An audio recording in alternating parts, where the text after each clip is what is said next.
we're a few weeks away from the new year. There's a lot of uncertainty heading into 2024. More volatile macroeconomic environment paired with the possibility of higher for longer interest rates could significantly impact portfolios. So how can investors find safer opportunities during these challenging times? We want to bring in Jay Jacobs, BlackRock U.S. Head of Thematic and Active Equity ETFs. Jay, BlackRock's thematic ETF outlook reveals three key themes for 2024. So why don't you take us through the headlines with regard to those themes? Sure. The major takeaways here are one, AI is going to be hitting really its inflection point, not just as a proof of concept, as a kind of new product on the block, but really as a product that can be commercialized, generating billions of dollars of revenue.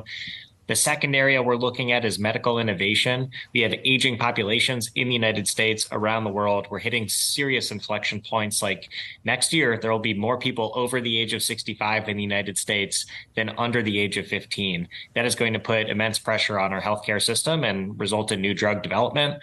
And then finally, we're looking at the rewiring of global supply chains. How does the world look like after COVID, after the global financial crisis, after Brexit, as we start to think about what we build in the United States and what we build with key partners around the world? Jay, great to get some of these kind of core themes that we're going to be watching going into next year as well. But when you think about how much has already been kind of playing itself out in the market over the course of this year, a lot of investors might ask, well, how much more growth on top of the catalysts, some of these that have been present for a few months now, are we expecting to see?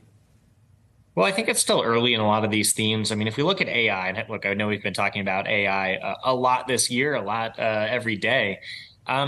Really, only a few companies have really gotten the AI bump. It's been the Magnificent Seven. You've seen tremendous performance from those companies, but we see literally over 100 more companies that are really well positioned within the AI space to benefit from this new technology and this greater adoption of the technology. So we look specifically at the tech stack of AI. And you can see kind of where the market has been focused and where it hasn't been focused. The market has been focused in two areas. One is the platform developers; those are the Chat GPTs and the Claudes and the Llamas that are developing these latest platforms. And it's been focused on GPU manufacturers. That is missing who is building the CPUs, which are important chips as we get more data and develop more and more AI systems. It's missing the digital infrastructure that's going to benefit from the proliferation of AI that needs to happen somewhere physically using data centers and warehouses. And it's missing the applications that are being built using AI.